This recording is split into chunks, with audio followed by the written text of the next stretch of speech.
My husband let me open our marriage, then disappeared after I did, leaving me with nothing. My name is Emma, and the love of my life is Oliver. We've been friends for nearly 7 years and in love for over 4. Oliver is my dream partner, kind, attractive, and financially stable, with a good income from his job. He's been a dedicated worker since the age of 15 and has no regrets about it. He's a real man who enjoys working hard to provide for a family. He grew up by the sea, whereas I come from the capital city.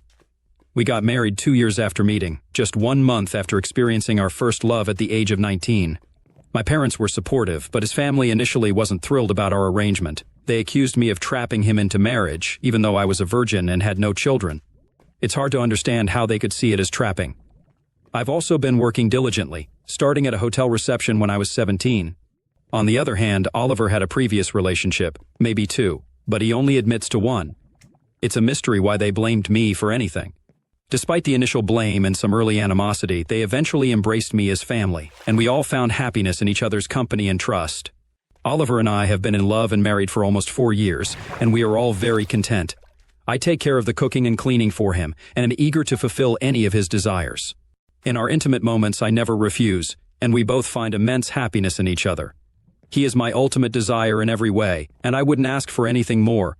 Now this is where complications enter the picture. I've been working alongside a man named Doran at the hotel since the very beginning. Doran, who is 32, handles maintenance and janitorial tasks for the hotel. Let me make this crystal clear right now. For everyone out there, I have absolutely no romantic desires or attraction towards Doran. Doran is simply a kind-hearted person who has gone through a difficult time. He has a wife who cheated on him and left, taking his son with her.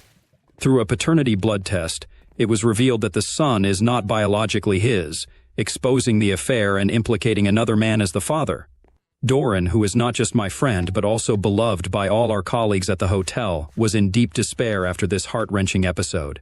He didn't want to go on with life and even took days off work, something he had never done in his 13 years at the hotel, never missing a single day until this ordeal. I was extremely concerned about my friend and co-worker. To boost his confidence, I began talking to him at work and insisted that we have lunch together every day, along with other CO workers. In the break room or outside at tables to chat in the fresh air and sunlight. Doran feels like he's lost his masculinity because of what his estranged wife did to him. He believes no woman will ever want him again, causing him immense anguish. I told Doran that this isn't true at all. I firmly believe any woman would be fortunate to have him as her partner. He is kind, gentle, a good provider, and a loving father to his son. I'll share more about that part of the story later on. Having conversations with Doran over these weeks gave me an idea. I thought I could help him regain his sense of masculinity and at the same time explore a relationship with a different man. Something I had never done before except with my beloved Oliver. This would help me resolve that lingering question in my mind. I then planned when to approach Oliver with my solution and seek his approval. After we finished dinner and cleaned up, I sat down with Oliver for our discussion. I shared my thoughts and suggestions with him. His response was to burst into laughter and give me a crazy, incredulous smile. He thought I was joking about all of this. I assured him that I wasn't joking and explained why I believed this could be an ideal solution for both Doran and me. I emphasized that he had nothing to worry about concerning Doran because I had no desire or attraction for him. Oliver became quite upset and stormed away, slamming the bedroom door. However, he didn't lock the door, and I knew what he wanted.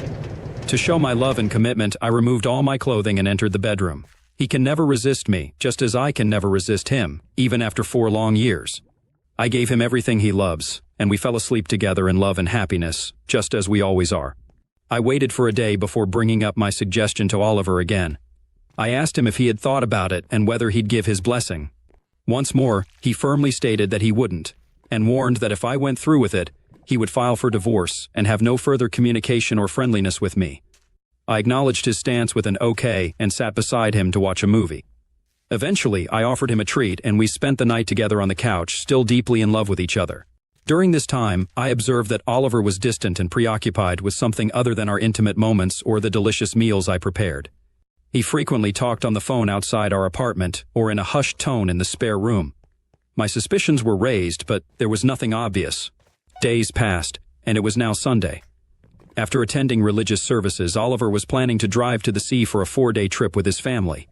They had a yearly tradition of fishing during this time, which I had no issue with. I understood that he needed his male bonding time to maintain his masculine qualities and strength. Before he left for his trip, I brought up my suggestion once more. Oliver seemed frustrated but responded, "Emma, you're an adult, and I can't force you on any matter. If you want to be with another man, I can't stop you. I've already expressed my feelings about this." I hugged, kissed, and thanked him for his understanding, but he looked at me strangely before getting in his car and driving away. Before Oliver left, he advised me to remember what he had told me. I expressed my love for him and continued to send affectionate messages and texts that night. The next day during lunch, I met with Doran and shared my suggestion with him. He was completely surprised and hadn't anticipated this at all. He initially declined, stating that he couldn't engage in a relationship with a married woman. I explained that my husband didn't agree, but allowed it, and this was what I wanted. Doran pondered my suggestion throughout Monday night, unable to sleep. When we met on Tuesday, he agreed to it on the condition that both my husband and I were comfortable with it, emphasizing that there would be no emotional involvement, only the physical act. I assured him that I had no desire for him whatsoever. He was a nice man, but not someone I found attractive in any way. So, on Tuesday night, I went to Doran's place. It was a cozy little home, and we had the encounter using protection, and there was no kissing or intimate gestures, just some physical contact in the act itself. It seemed to satisfy Doran quickly. For me, it was merely about putting an end to my curiosity. It wasn't a memorable experience and held no significance for me other than checking off a box. That evening, I sent a text message to my beloved Oliver, informing him that everything had gone smoothly. I assured him that Doran's self-esteem had been restored, and I had found the answer to my question. I emphasized that I would never be with another man, only him, my love Oliver. It's crucial to understand that this was a purely physical encounter, with the use of protection, devoid of any emotional connection or love, unlike the intimate moments I share with Oliver. Let me clarify this for everyone out there. I chose to text Oliver because I was concerned about his reaction, and he didn't respond that night. I spent a sleepless night filled with worry. Thankfully, the next morning he texted back, saying he would be returning home on Saturday instead of Friday. While I didn't like the idea of him being away for 2 additional days, I appreciated his understanding regarding the suggested encounter and was grateful to have his love. The following day, Doran and I had lunch together, and he expressed his gratitude for the session and for helping him regain his confidence and sense of self. He also shared that he had been granted 50% custody of his son through the court despite not being the biological father. I celebrated this news with him and explained that now that our purpose had been fulfilled, we didn't need to continue meeting individually for lunch or other gatherings. He thanked me, understood, and assured me that he wasn't a deceitful person. During this time, I continued to send loving texts and intimate photos of myself to my dear Oliver. However, his boat had poor service, so his responses were infrequent, and he mainly expressed his anticipation of seeing me on Saturday. I was filled with excitement and love, eagerly awaiting his return. But unfortunately, this story takes a painful turn. On Friday, after a long day at work and shopping for Oliver's favorite foods, I returned home to a shocking sight. My apartment was empty, and divorce papers were placed on the counter accompanied by a note. The note stated, "I thank you and wish you good luck and success with Doran," signed by my beloved husband Oliver. I was overwhelmed with tears and disbelief, knowing that this decision was not his own, but influenced by his family's disapproval of me. Oliver would never willingly do something like this. He had taken away all the furniture, silverware, cups, glasses, and linens, leaving only a single set. Our king-sized bed was replaced with a small twin bed, seemingly from his nephew's room. He left me with a small TV and a chair. Additionally, he took all the kitchen appliances but left me with just a saucepan and a frying pan. He even provided paper plates, plastic utensils, paper cups, and basic necessities like toilet paper and paper towels. My sole possessions left were my clothing, toiletries, and makeup. I attempted to call Oliver, but I discovered that he had blocked my number. When I reached out to his mom and sister, I found that they had blocked me as well. This was the case with his dad and brother too. It became apparent that Oliver had been consulting with an attorney during those times when he was away or in the spare room.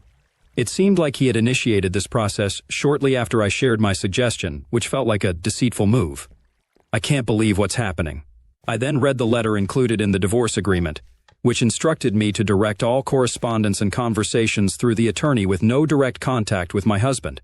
This brought me to tears. At the end of the day, I decided to call the attorney to understand what was happening and how I would survive. I explained that I couldn't afford to pay for this apartment on my own. The attorney informed me that Oliver had covered the lease payment, including basic utilities, for the remaining 3 months on our lease. However, I would need to manage expenses for video service, internet, and cell phone on my own. The attorney also mentioned that when the lease expires, Oliver had terminated it. If I wanted to stay, I would need to renew it with the landlord. I'm left wondering how I can manage to stay when I can barely afford it. Is this how a man treats the love of his life and a woman who gave him everything, from love in various forms to cooking, cleaning, and running all errands? Oliver always had to ask, and he would get whatever he wanted. Now I'm on the edge. I couldn't sleep that night, and the following day I decided to visit Oliver at his job site. I was informed that he had taken on a job by the shore and specifically requested to work in that area. He's a skilled concrete worker, one of the best, especially for someone so young.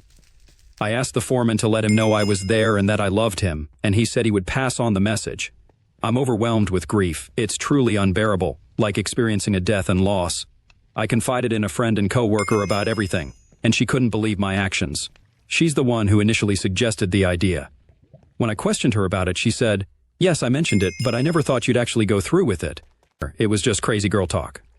The following day, I took a bus to the seaport since I don't drive. I went to my in-laws' home, and although I wasn't exactly welcomed, they allowed me inside and prepared a meal and coffee for me. I explained the misunderstanding and how I love Oliver deeply and eternally. They were kind, but Oliver's mother told me that he doesn't want to see me again and suggested it would be best if I never contacted him. I expressed my inability to do that because he is my entire world.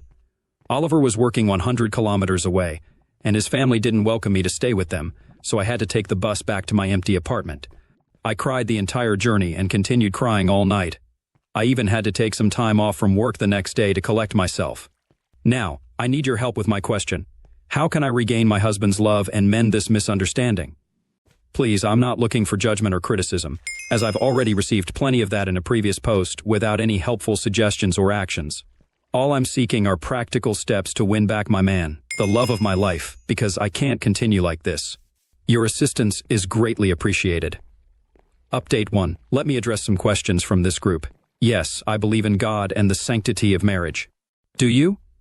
No, I was not unfaithful to my loving husband, and I would never engage in such behavior. It's quite audacious to even suggest that. Yes, I do consider myself a good girl. How many 24-year-old women do you know who have only been with one man and had just one other latex session? I can answer that for you, none, unless they're nuns. No, I have no intention of having any kind of relationship with Doran beyond being co-workers. There's no attraction or desire there. What I did for him came from the kindness of my heart.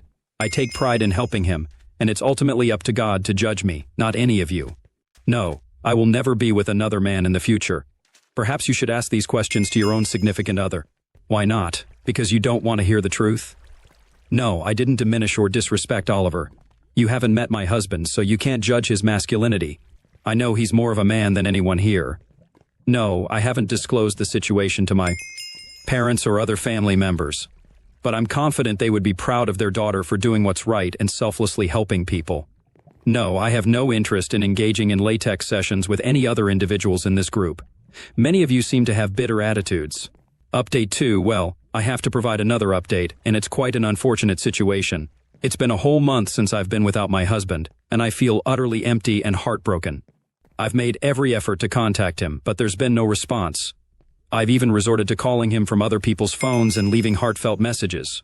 But it seems he's screening his calls and has never returned any of them, despite my pouring my heart out to him. I went as far as having Doran call Oliver and leave him a message expressing gratitude for his act of kindness and how it saved Doran from a life of misery. Doran told Oliver that he sees him as a great man and will forever be indebted to him for his actions, emphasizing that there's no love or interest between me and Emma, we're just colleagues. However, Oliver hasn't responded to any of this. I decided to confide in my parents and brother about my divorce, but their reaction was far from what I anticipated. They're very angry with me and can't see the good deed I did, only focusing on the perceived infidelity. No matter how much I try to convince them that it wasn't cheating but a selfless act, they remain unconvinced and express disgust towards me.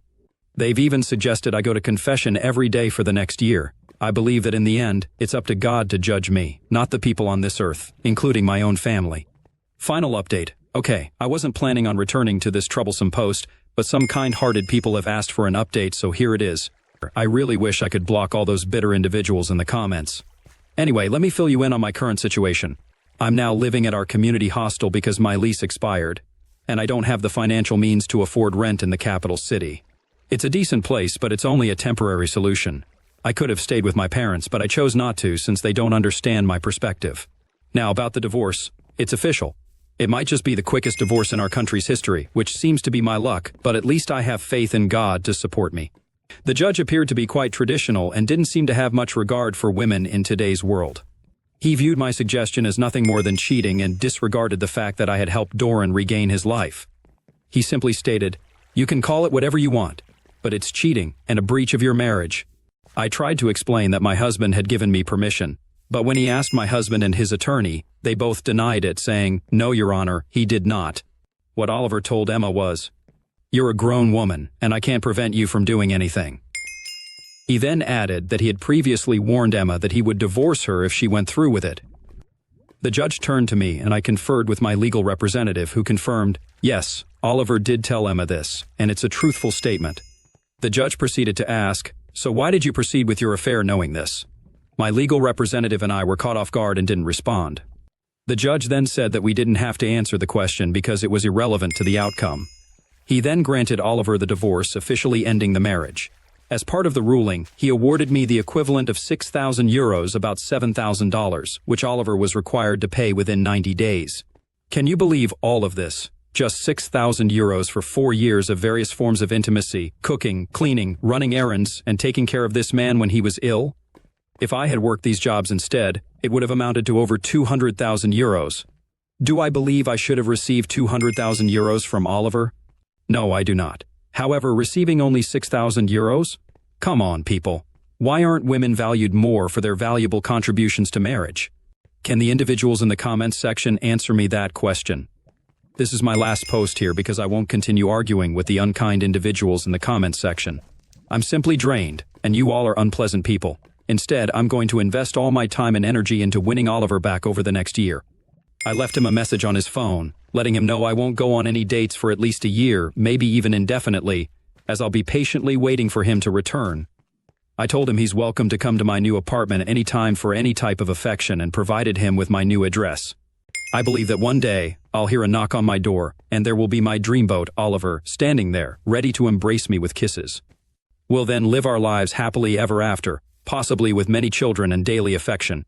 Merry Christmas to everyone out there, and I extend God's best wishes to all, even those who dislike me and themselves. Alright, that was a fun story. Now let's move on to another exciting one. Stay tuned, and let's dive in. This incident occurred more than 5 years ago, and I still haven't completely healed emotionally. Back then John, was 31 years old, and my girlfriend Lisa was 29. We had been in a loving, monogamous relationship for 3 years, or at least I thought so. We crossed paths at a cocktail reception held at a local art museum. Ironically, neither of us was a fan of modern art, but we were both there with friends, and we hit it off right away. We started dating casually and soon decided to exclusively commit to each other because our connection was undeniable. Around a year into our relationship, Lisa brought up the idea of moving in together, as she was eager to take our relationship to the next level. I initially hesitated, expressing that I wasn't quite ready for that step, so we continued to live separately but spent at least 6 nights a week together. And our love for each other continued to deepen. Over the following year, Lisa continued to gently nudge me towards taking that next step. Eventually, on our 2nd anniversary, I reluctantly agreed, and we moved in together. Everything seemed to be going wonderfully, and despite being together for over 2 years by that point, our intimacy in the bedroom was still vibrant and adventurous. With our relationship going smoothly, Lisa began dropping hints about marriage and starting a family. I let her know that I could envision that future with her, but wanted us to use this time living together to evaluate if we were truly ready to take that next step. Around 3 months into our cohabitation, I received quite a shock. Lisa called me at work to tell me that she had missed her period and might be pregnant. This caught me by surprise since she had been on birth control pills. She assured me that she hadn't missed a single dose, so I attributed it to the small chance of contraceptive failure, which is around 9%. After ending the call with Lisa, I went through a whirlwind of emotions, ranging from fear to excitement. However, the more I thought about it, the more joy I felt about the idea of becoming a father. Driving home that night, I was overjoyed, and upon arriving home, I embraced and kissed Lisa, expressing my excitement, which made her equally happy. As the weeks passed, Lisa started inquiring about our marriage plans. I told her that I wasn't ready for that at the moment but suggested we consider it after the baby's arrival. She understood but continued to bring up the topic several times a week, emphasizing how much she wanted to be my wife and spend her life with me. Over the next few months, we dedicated our time to preparing for our child, transforming our spare bedroom into a top-notch nursery. I spared no expense on the furniture and fixtures, ensuring we were fully prepared for our impending arrival. Our lives were going so smoothly that during Lisa's 7th month of pregnancy, I took the opportunity to propose with a heartfelt proposal. I got down on one knee and Lisa joyfully exclaimed, "Yes, yes, yes, I will marry you, John." We were both overjoyed. I suggested we have a civil ceremony at the mayor's office the following month, followed by a reception after the baby's birth, and she enthusiastically agreed. We had a wedding date set, but just a few days before the ceremony, our baby had different plans, and Lisa went into labor. We rushed to the hospital at 4 a.m., and by 9 a.m., Lisa had given birth to a healthy baby boy. I was by Lisa's side in the delivery room, assisting with the birth. Although the delivery went relatively smoothly, I couldn't help but notice immediately that the baby didn't resemble me. He had jet black hair, a deep brown complexion, and appeared to be of Hispanic descent. Both Lisa and I, along with our extended families, have Northern European backgrounds with light hair and fair skin tones. No one in either of our families has Hispanic heritage. When the baby was placed into Lisa's arms, I glanced at her face, and despite her efforts to appear composed, I could sense her shock at the baby's appearance. My heart was racing, but I managed to maintain my composure, pretending that everything was normal. Lisa wanted me to hold the baby, which I did, and tears welled up in my eyes. I cradled the infant and felt an overwhelming sadness, knowing he wasn't biologically mine. Despite my emotions, I handed him back to Lisa and mentioned that I was going out to inform our parents of the exciting news. I went out to the waiting room and shared the news with them. They all went inside to see Lisa and the baby, while I explained that I needed a short walk to calm my nerves after all the excitement. I headed over to a small park area by a stream that flowed through the hospital grounds, and there I completely broke down in tears. My world felt like it had crumbled around me. I knew that today I would lose both my future wife and the baby I had so dearly hoped for. I spent about 30 minutes crying my heart out, and then my phone rang. It was my mother. She inquired about my well-being, and I replied, "I think so." She then said, "Son, I understand why you left." I confided, "Mom, the baby isn't mine." Her response was comforting, "Son, I know, and I'll stand by you no matter what decision you make." With that assurance, I regained my composure, went to the restroom to freshen up, and returned to the room. Upon re-entering the room, only Lisa, her parents, and my mom remained. The baby had been taken to the nursery, and Lisa was understandably exhausted from the childbirth. I suggested that we all give Lisa some much-needed time to rest. As we left the room, Lisa asked if I could stay with her, but I gently replied, "Babe, it's best for you to rest without talking." We all headed to the cafeteria and spent a few hours there while Lisa got some rest. Upon returning upstairs, I allowed her parents to check on her first. After spending about half an hour with her, they relayed that Lisa wanted me to be with her, so I went in to comfort her. Lisa began talking, expressing her happiness, and asked if I was happy too. I reassured her that I was thrilled that both she and the baby were healthy. Concerned, she observed, "You seem distant. Is something wrong?" I replied, "We need to talk." She inquired, "Talk about what?" To which I responded, "The baby." Perplexed, she asked, "What about the baby?"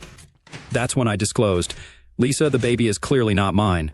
She reacted defensively, stating, "It is your baby. Who else would it be?" I challenged her, saying, "You tell me." Her response was tearful sobbing, and I allowed her to cry for what felt like an eternity but was actually closer to 10 minutes. After she composed herself, I pressed further, asking about the father of the child. Through her tears, she confessed, "You are the father."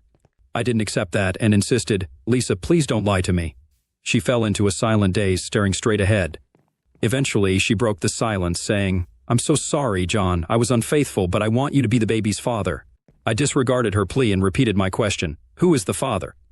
Reluctantly, she admitted that her ex, who she had been with for over 5 years, had come to town 8 months ago, and they had a brief encounter at our apartment. I stood up and walked over to the window, gazing down at the traffic below. Lisa anxiously asked if our relationship was over. I conveyed that it was, as I couldn't fathom trusting her again. She burst into tears, begging for another chance, but I firmly asserted that it was not possible. I insisted that she needed to inform our parents about this situation immediately. Lisa begged me not to disclose it to them. Firmly, I told her, "Lisa, you must do this now because you won't be returning to our apartment when you and the baby are discharged tomorrow." Tearfully, she pleaded with me again, but I simply repeated, no, and went outside to fetch our parents. As we entered the room, Lisa's father noticed her tear-stained face and inquired about what was wrong. I asked everyone to take a seat, which they did. Then I instructed Lisa, saying, "Tell them what we just discussed." Overwhelmed with emotion, she burst into tears and couldn't speak. I proceeded to explain the situation to our parents, and all three of them began crying, with Lisa's parents crying uncontrollably. I informed Lisa's parents that when she was discharged the next day, she would be going home with them, and I would arrange to have all her personal belongings and the nursery we had prepared moved to their house. Throughout this conversation, Lisa continued to cry uncontrollably. Then I turned to my mom and said, "Mom, let's go." In response, Lisa screamed, "John, please don't leave me. I love you and I'm so sorry." With that, we walked out the door, leaving her parents to console her. While we were driving away from the hospital, Lisa called and pleaded, "Please, John, don't end our relationship like this." I replied, "Lisa, I didn't end our relationship, you did." I continued, "The trust we had is forever broken, and the person I knew and loved is gone." Despite her continued pleas, I remained silent, eventually telling her that there was nothing more to say before hanging up. The following morning, her father came over with his van, and we loaded all of Lisa's belongings in the nursery into the back. I accompanied him to their house, helped with unloading, and set up the nursery in one of their spare bedrooms. I was devastated. Lisa's mom inquired if there was any possibility I would reconsider and give her daughter another chance.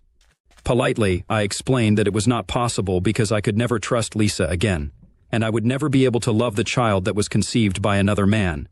With this, her father drove me back home, where I spent the next day crying my eyes out.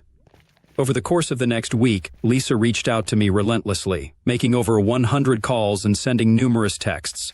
She professed her love and asked for another chance. Initially, she understood my reluctance to marry her and become a father to her child. Instead, she suggested that we continue dating as we were before. I chose not to respond, and eventually, the messages ceased. Undoubtedly, this has been the most challenging period of my life. Although I have no intention of being a part of Lisa or her son's life, I do entertain the thought of meeting him for a beer when he turns 21. I'd like to express my gratitude for his early arrival, which prevented me from marrying his mother and further complicating my life. My parting advice to all men out there is to consider obtaining a pre-birth paternity test with every pregnancy. It can save you a lot of wasted time and heartache in the long run.